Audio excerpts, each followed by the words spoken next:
Welcome to the MSDW podcast. I'm Jason Gumpert, editor at msdynamicsworld.com. Today we are talking Directions North America 2023. MS Dynamics World is a media sponsor of the event, and as part of our preview coverage, I'm here with Rob Jolliffe of Sabre. Rob, welcome. Hey, thanks, Jason. Nice to be here. It's great to have you here. I know you have been thinking a lot about some of the major issues and major topics of a partner-based event like Directions North America. You'll even be presenting at the event, and I thought we could start off by just learning a little more about what you plan to be working on while you're there, what you'll be talking about, what you'll be presenting on and workshopping. Can you tell us a little about that? Sure. So I'll start with why I go to Directions, because I go every year. It is a fantastic place for me to touch base with partners that I either have known over the years or worked with and find out what they're doing, learn what new features and modules are being introduced by Microsoft into the Business Central stack, and what new add-ons and companies are coming forward with new technologies. Because we at Sabre are exclusively manufacturing focused, to the point where if a company comes to us and they're not a manufacturing company, I just find other partners that I know that are good at whatever that industry is or area of expertise. And I recommend that client contact those other partners, because I am 100% manufacturing in what we do. But when I go to Directions, it's also the opportunity to find out if there's anything new in the manufacturing space that I can bring back to my clients. So that's really, for me, the primary reason I go to Directions. It's for the networking with other partners, the networking with add-on vendors to find out if they've added anything that's going to help my manufacturing customers, and to see you, Jason, and have a beer. Yeah, well, I'd hope so, but yeah, same here. And Directions has been one of the main ways we connect over time. In case we start to lose touch, it's a great place for us to reconnect. Absolutely. First time I ever met you was at a Directions in Florida about, I think, 6 years ago. And you introduced yourself and I had no idea who you were. That could be true. And it was probably because you were presenting or you had been standing up in someone else in a session and asking questions or something like that. And you may have caught my attention. I might have. You've been known to have a question or two. Yeah, I've been known to cause trouble at a Directions. Well, great. And it's great to hear some of that. And it really sounds like your outlook has remained fairly steady from what I know of your business, but probably evolved in the last, and even in the last 6 months or a year since we last maybe caught up. You're going to be talking about specifically fixed fee projects and working with other partners to sort of develop some new thinking on that while you're at the event. Is that right? Yeah, absolutely. So just to give you an example, I was at Community Summit last fall. One of the partners came up to me, had heard that I was a fixed fee focused partner. I mentioned it at a dinner table or something, and they tracked me down after. And I spent 2 hours talking to them about the approach we took in fixed fee, and pointed them at some other people who are in the community that are really good at it. And I can shout them out if you want me to. Yeah, sure. Neural Impact are kind of the folks that I tend to connect with a lot. They're a partner service organization, a marketing firm, I guess you'd say, or a consulting firm that helps partners develop a fixed fee vertical model. And I kind of followed a lot of their concepts and a lot of their ideas in order to set Sabre up the way it is. But I really evangelize the fixed fee model. And in our case, we're vertical fixed fee. So we're a vertical focused partner. We have manufacturing, completely and totally focused on manufacturing. And then the fixed fee kind of falls out of that because all of our clients are manufacturing companies. It's relatively easy to develop a fixed fee project model because you're doing the same type of project over and over again. And having the same project over and over and over again allows you to refine your process and just get better and better and better as time goes on, and be certain that you're doing the best possible job, both for yourself and your own team, as well as for your customer. So I think that I evangelize that. I think that is the way partners need to look to grow their business. And there's lots and lots of reasons why. And you made the distinction a little earlier to me, just that I'd like you to explain a little more, which is sort of the different permutations.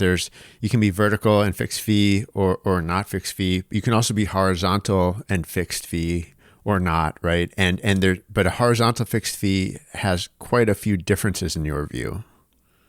Yeah, absolutely. What I've noticed, there are a few partners that are vertical and fixed fee, but not too many. That's the least common type of partner, I think.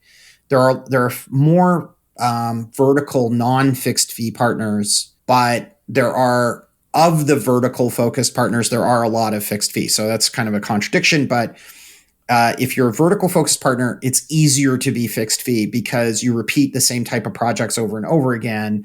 And as you do them, you learn the sort of the repetitiveness of those projects. And if they're repetitive, you can come up with a fixed fee model and you can quote them out as like we have our prices right on our website. So you can actually give the client right up front, this is what it's going to cost to do your project. Horizontal fixed fee, and there's some really big players. I think Bing Bang Boom, I mentioned earlier, WebSan. Bam Boom Cloud. Bam Boom Cloud, excuse me, right. There are these big partners that are doing horizontal fixed fee. And what they tend to target is a higher volume. And so there's the high volume, relatively low cost, I'll call it like financial focused or financial and simple supply chain focused fixed fee model, which is what I find the horizontal players are focused on. And there's a lot of partners that do it. So you could go to, like 20 or 30 partners probably, where you could find some kind of fixed fee pricing for that entry level simplistic implementation on their websites. But they're horizontal. They don't have any vertical specialization. They have like, supply chain is this much, or distribution and manufacturing, but the company themselves are horizontal. They list their expertise as being in 10 or 15 different types of industries, which to me is not vertical. Vertical would mean you have one or two industries that you have expertise in. So when you have those horizontal fixed fees, they have to be executed in a different way, because the consultants who come in and they're going to execute those fixed fees, they don't always know what kind of customer they're going to get. Whereas when you're vertical fixed fee, it's different because the consultants know exactly what they're going to walk into. They know based on the fact that that's all we really do as a business. And so therefore, when they walk in, it's going to be extremely clear. And then I'll say the last thing I'll say is the horizontal non-fixed fee. That's the vast majority of partners. They are horizontal. They have no fixed fee model. Or there are partners that have a little bit of fixed fee. There's like 10% of their business is fixed fee and 90% is horizontal non-fixed fee. But the vast, vast majority today of Dynamics partners are horizontal non-fixed fee. Mm-hmm.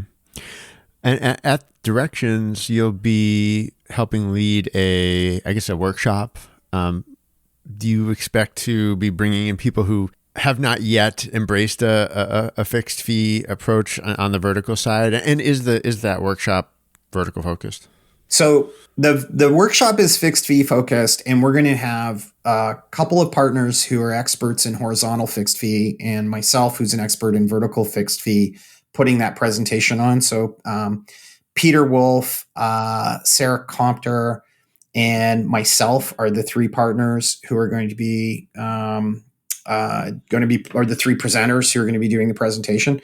And we're still kind of debating it a little bit because we don't know who the attendees are going to be. This particular session requires a registration. So the attendees have to register and get their names kind of locked in because there's limited attendance available to it. And the goal will be for us, hopefully we can get a little bit of information about who's coming so that we can refine the presentation and the workshop a little bit to what they whom is arriving and what kind of situation they're in. Like, have they already tried a fixed fee model and they failed, and they're coming because they think it is the right direction for the business, but they're not sure how to do it, or they're considering it, they're on the fence on it, or are they coming to heckle us? Like, we're not really 100% sure. Yeah, coming for an argument. And is it cross product? Yeah, we're not going to be product specific. So it is direction. So we're thinking that we're going to get more ERP partners than we get CRM partners, but we're going to try and keep it as generic and non-product specific as possible, as much as you can in that kind of model. Mm-hmm, mm-hmm. Yeah, I mean, when you mentioned that Peter Wolf will be one of the leaders of the session along with you, I know that he's largely CRM focused in his business. I think Peter's exclusively CRM, and Sarah as well. Mm-hmm. So okay. I'm the Business Central partner of the two, and I don't do any CRM, or very, very little. And they're all CRM, but we're going to try and bring the best in class of what each of us have discovered in the way we do projects. There are kind of two models to fixed fee. One model is got some kind of upfront amount that you're billing the client for that fixed fee amount, and you're gonna do the deployment, but you're gonna charge the client for the project. So $100,000, we're doing a fixed fee, or $10,000.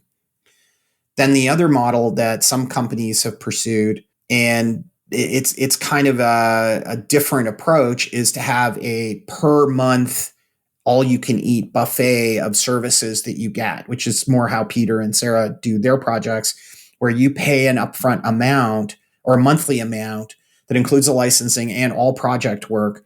But that goes on. There's it's not a project with a distinct end date. It is almost like a support agreement that includes your project implementation.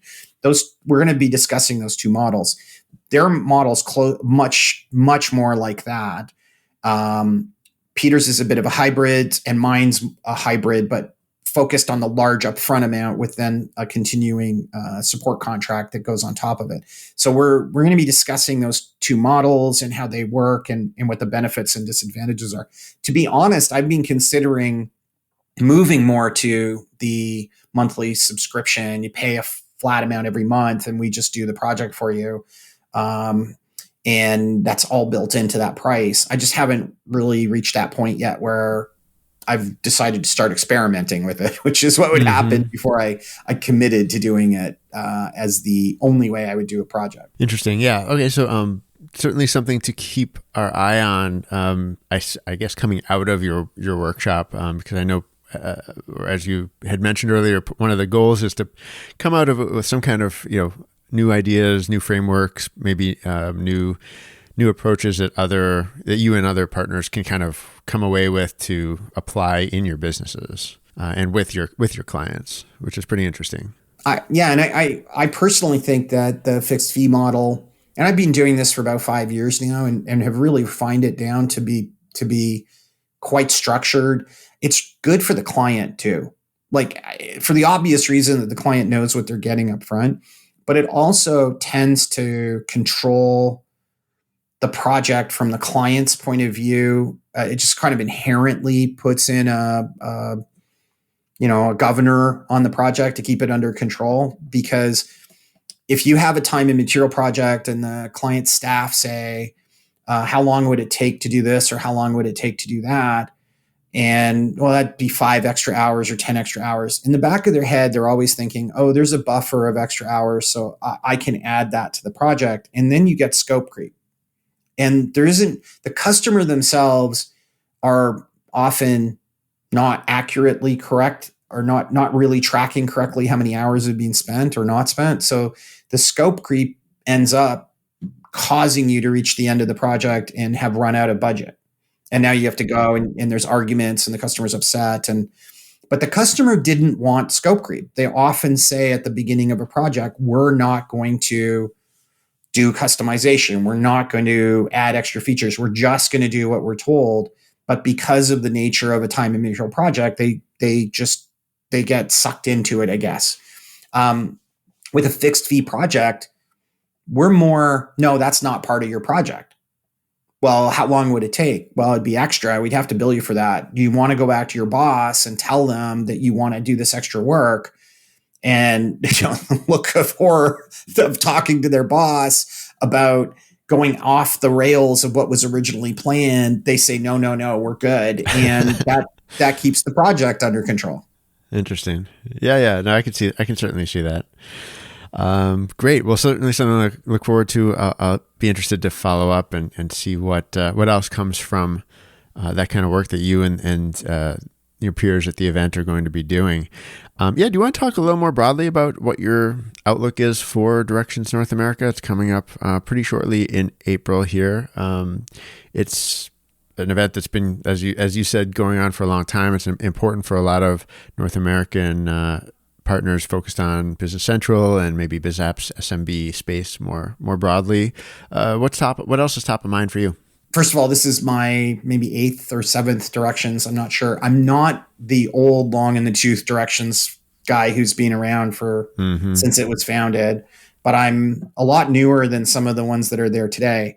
First of all, I'm going to be interested in seeing how many more formerly GP partners, I'll say formerly, I mean, maybe they still are, but how many more of the GP partners have come? I was shocked at how many people came to the April 2022 Directions, because that was like, there were still, I think maybe the flight face mask ban had been removed the day before or something, or a week before.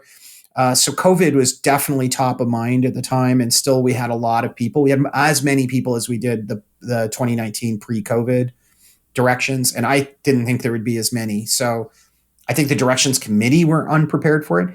I have accidentally messed up, and the hotel messed up our reservations, and I don't have a room at the hotel. So we're in an overflow hotel, but that's telling too, that the hotel is filled up and that they're moving. And this was about 2 months ago that we had to move into an overflow hotel, or a month and a half ago. So I'm thinking it's going to be really packed. And I'm very interested to see how many people are coming to the Directions in 2023 and how that's grown. That would be number one. Number two, I'm bringing one of my modern work specialists for the first time. So I've added modern work back into our practice. I had split it off as a different business for a while because, Jason, there was this time when people thought that you had to physically be on site to do work. I don't know if you remember that. Sounds vaguely familiar. Same, yeah. And then this thing called COVID happened, and people realized you could work from home and you could do meetings. Vague, right? Just distant memory. So my modern work practice, I thought I need to be regional, I need to be like local, and it's just changed. So I've reimagined the business and brought that managed service practice back in. So I'm bringing one of my staff from that. I'm excited to see what he gets out of it. I'm really interested. I think that SMB that you were saying, that the focus of Directions is switching from being a purely NAV small partner or partner focused event to being more of an SMB partner focused event to look at those partners that are selling the Microsoft stack to SMBs.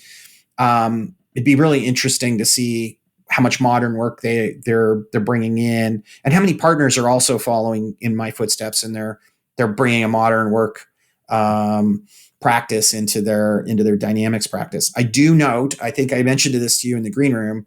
I'm running into a lot of partners where we're asked by the customer, we're looking for somebody who's an expert in manufacturing. Can you help?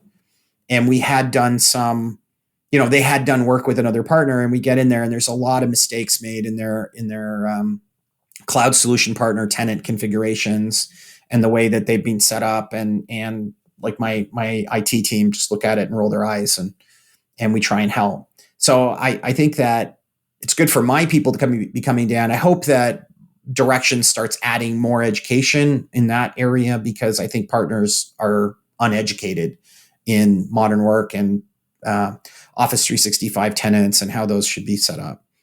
And I think the third thing, I'm just always excited to go there to learn. meet people and just find out what's going on. It is very interesting that you're including modern work representatives. I don't know either how big a presence that will have for what Microsoft's announcing. I do know that it seems like more non-Business Central representation is certainly at the event. In the form of Power Platform product managers and those types of people there. And it seems like the further we go in time, the more the story about Business Central is really about bringing in modern work and bringing in Power Platform and Teams, which I guess is part of modern work, right? And so that does seem like it's more and more relevant.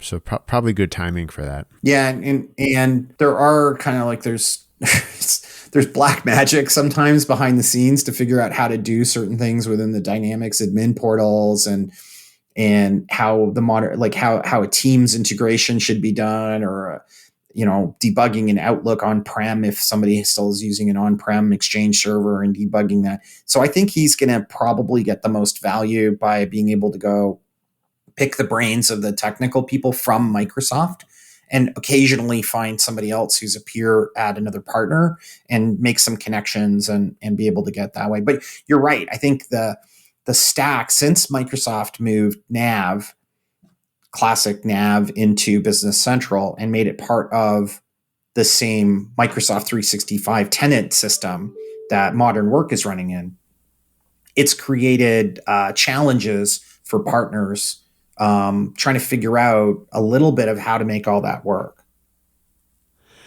Yeah, I'll also be interested I'm trying to gauge the overall sentiment of partners coming to the event this year. It really feels mixed at this point. I really can't put my finger on. I think there's definitely like some frustration areas. Like I don't think that Business Central focused partners love the solution designations as they've been set up right now. Maybe there's been a little bit of progress on refining them, but that seems to be sort of a weaker point perhaps among partners. Whereas I think with the product, there's more optimism and product direction. But I'm really kind of predicting here. I'm not really speaking from a lot of evidence yet. Well, I think the solutions designation thing was a bit of a mess, and I listened to your AJ and Peter podcast that you had on about, I can't remember, 6 months ago, maybe. Yeah, probably six or 8 months. Yeah. Yeah, and I was yelling at the podcast how bad this was, and they've really. And I noticed some, maybe in the last 2 weeks or 3 weeks, I went in and I looked, and I noticed they changed more.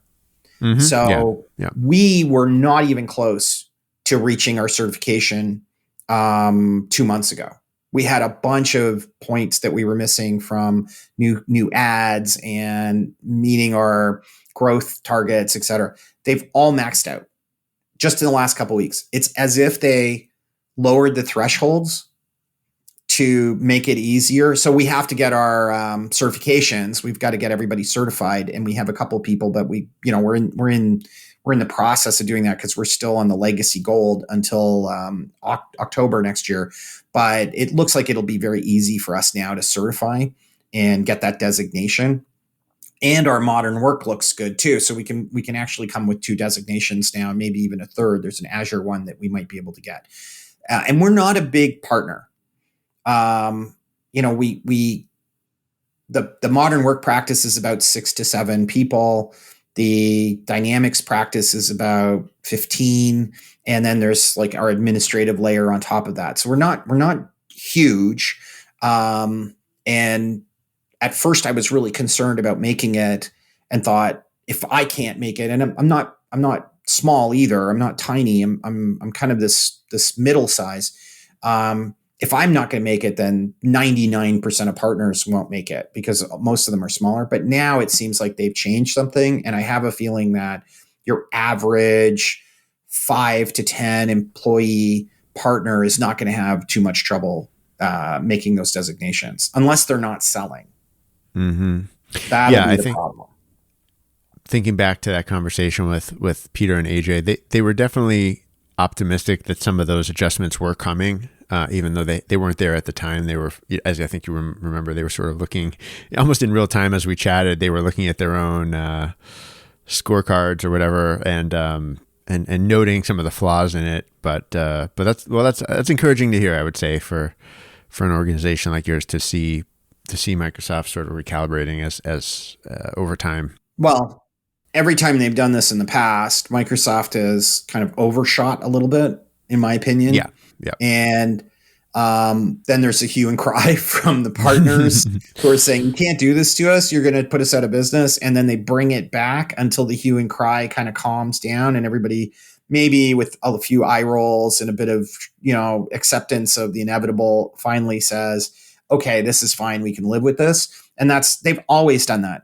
Every single time they make these announcements, there's almost like it's almost like they're floating trial balloons to see how much pain and how much pushback they get. And if they get too much pushback, they just immediately pull the trial balloon down, move the goalpost, and then try again. So I was sure this would be what would happen in this case, but it creates anxiety when your whole business is predicated on what Microsoft, selling Microsoft's products and being, recognized as an expert.